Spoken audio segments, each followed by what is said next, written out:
माँ होने की हैसियत से भी इस्लाम ने औरत को इज्जत के मकाम पर फाइज किया है। माँ होने की हैसियत से इतना बड़ा दर्जा दिया है कि एक सहाबी आए, अल्लाह के नबी मेरी माँ भी जिंदा है, बाप भी जिंदा है, हुस्न सुलूक का सबसे ज्यादा मुस्तहिक कौन है? आपने कहा तेरी माँ। फरमाया अल्लाह के नबी उसके बाद? फरमाया तेरी माँ। कहा उसके बाद कौन? फरमाया तेरी माँ। कहा उसके बाद कौन? फरमाया तेरा बाप। यानी बाप से 3 गुना ज्यादा मां को हुस्ने सुलूक का ज्यादा हकदार बताया है, इसलिए कि उसने 9 महीने तुम्हें अपने पेट के अंदर रखा है, वो ले लेके तुम्हें चलिए उसने तुम्हें ढोआ है, और उसके बाद में उसने तुम्हें अपने पेट से बाहर निकाला है, उसने तुम्हें जना है, और जनते वक्त की तकलीफ का तुम्हें अंदाजा नहीं है, जनते वक्त की तकलीफ का तुम्हें अंदाजा नहीं है। माँ जब किसी बच्चे को जन्म देती है और नॉर्मल जब डिलीवरी होती है और दर्द से जब वो कराहती है तो उसको इतनी सख्त दर्द, इतना सख्त पेन होता है, इतना सख्त दर्द होता है कि अगर उस दर्द को जमीन की छाती पर भी पटक दिया जाए तो जमीन भी फट जाए, ऐसा दर्द औरत बर्दाश्त करती है। और ये बर्दाश्त करने की सलाहियत और ताकत उसके अंदर सिर्फ इसलिए आती है कि मेरा बच्चा सही सलामत पैदा हो जाए। वो बच्चे की मोहब्बत में इस दर्द को भुला देती है, वरना दर्द इतना होता है कि जमीन की छाती भी उस दर्द को बर्दाश्त न कर सके। एक सहाबी अपनी अंधी और नाबीना और लंगड़ी माँ को खाने काबा का तवाफ करा रहे हैं अपने पीठ पर लाद कर, और जब 7 चक्कर लगा चुके तो हजरत उमर से कहने लगे, ऐ अमीरुल मोमिनीन ये मेरी माँ है और मैंने अपने कांधों पर लाद कर अपनी मां को तवाफ कराया है। ये चल नहीं सकती, पैरों से लंगड़ी है, देख नहीं सकती, आंखों से अंधी है, ये खा नहीं सकती क्योंकि इसके मुंह में दांत नहीं है। मैं खुद बनाता हूं खाना और मुंह में लुकमा चबा कर अपनी मां के मुंह में डाल देता हूं, और मेरी मां वो चीज खाती है जो मैं उसको नरम करके देता हूं। आय अमीरुल मोमिनीन, क्या अभी भी मैंने अपनी मां का हक अदा नहीं किया? क्या अभी भी मैंने अपनी मां का हक अदा नहीं किया? तो हजरत उमर मुस्कुराने लगे, कहने लगे अम्मा जाओ यार, क्या तुम मसला पूछते हो? अरे जाओ। उसने कहा नहीं अमीरुल मोमिनीन, मैंने अपनी लंगड़ी मां को अपने कांधे पर उठा लिया है और चक्कर लगाया है, मेरी मां लेटरीन करती है तो मैं उसको साफ कराता हूं, उसके कपड़े धुलता हूं, उसकी गंदगी को साफ करता हूं। अमीरुल मोमिनीन, क्या अभी भी मैंने अपनी मां का हक अदा नहीं किया? तो हजरत उमर ने जो जवाब दिया, आए वो लोगों जिनकी माएं जिंदा हैं, जरा सुने।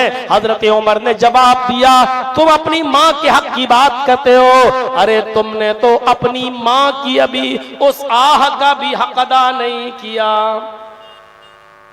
अभी तो तुमने अपनी मां का भी, अभी उस आह का भी हक अदा नहीं किया। जब तेरी मां तुझे पैदा कर रही थी, तुझे जन रही थी, तुझे पैदा कर रही थी, और दर्द की वजह से जब वो चीख रही थी और उसके मुंह से जो आह निकली, अभी तो तूने अपनी मां की उस आह का भी हक अदा नहीं किया जो तुझे पैदा करते वक्त तेरी मां की जबान से निकली है। पूरी जिंदगी का तू क्या हक अदा करेगा? अभी तो उस आह का, उस चीख का भी हक अदा नहीं कर पाया तू। मेरे भाइयों, मां होने की हैसियत से इस्लाम ने औरत को ये इज्जत दी है, और बीवी होने की हैसियत से तो आप जानते ही हैं क्या इज्जत दी है। जो तुम खाओ वो अपनी बीवी को खिलाओ, जो तुम पहनो वो अपनी बीवी को पहनाओ। खबरदार अपनी बीवी के गाल पे कभी थप्पड़ मत मारना। और गाल पर थप्पड़ मारने का मतलब ये नहीं, मना कर दिया गाल पे मत मारना तो पीठ पे खूब मारो। अरे अल्लाह के नबी ने गाल पे ही तो मना किया है, यही तो कहा कि अपने बीवी के मुंह पे, चेहरे पे थप्पड़ मत मारना। तो चेहरे पे नहीं मारेंगे, पीठ पे मारेंगे? नहीं, फरमाया जो तुम खाओ वो अपनी बीवी को खिलाओ, जो तुम पहनो वो अपनी बीवी को पहनाओ। खबरदार अपनी बीवी के गाल पे कभी थप्पड़ मत मारना। इस्लाम ने ये इज्जत, ये मकाम दिया है एक औरत को। एक औरत को ये मकाम दिया है मेरे प्यारे साथियों कि बीवी है तब भी उसकी इज्जत, माँ है तब भी उसकी इज्जत, बहन है और बेटी है तब भी उसकी इज्जत। और कहने वालों ने तो यहां तक कहा है, अल जन्नतो तहता अक़दामिल उम्महात, माओं के पैरों के नीचे जन्नत जन्नत है। बदकिस्मती से लोग इसको हदीस समझ बैठे हैं और कुछ लोग तो ये कहते हैं कि अल्लाह के रसूल ने फरमाया कि माँ के पैरों के नीचे जन्नत है। मेरे भाइयों, ये अरबी का एक मकूला तो है लेकिन कोई हदीस नहीं है। लेकिन हकीकत यह है कि माँ के पैरों के नीचे जन्नत तो नहीं, लेकिन माँ की खिदमत करने पर जन्नत मिलती है। मेरे भाइयों, गौर करो कि एक सहाबी अल्लाह के नबी के पास आए और कहा सब जिहाद के लिए जा रहे हैं, क्या मैं भी जिहाद के लिए जाऊं? तो अल्लाह के नबी ने पूछा अहय्युन वालिदात, क्या तुम्हारी माँ बाप दोनों जिंदा हैं? उसने कहा हाँ। आपने फरमाया फिर जिहाद में जाने की जरूरत नहीं है। अगर तेरे माँ बाप जिंदा हैं तो जा उन्हीं की खिदमत कर, यही तुझे जिहाद का सवाब देगा। यानी यही अमल तेरे लिए जिहाद का सवाब बन जाएगा, सवाब तुझे मिलेगा। अपने माँ बाप की खिदमत करो। तो मेरे भाइयों, इस हैसियत से भी हमें देखना चाहिए। तो इस्लाम दीन तौहीद है। इस्लाम ने बताया है कि हमारे नबी कौन है, मोहम्मद। ये सब बातें वेदों और कुरान की रोशनी में मैं आपको बता चुका हूं।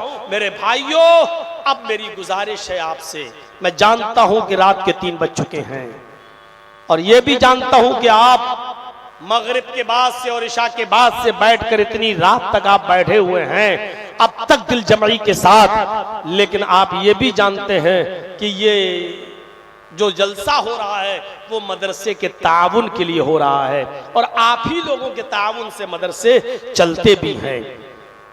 खुश नसीब हैं आप, खुशकिस्मत हैं आप जो आपको मदरसे मिल रहे हैं और बच्चों को आप पढ़ा रहे हैं।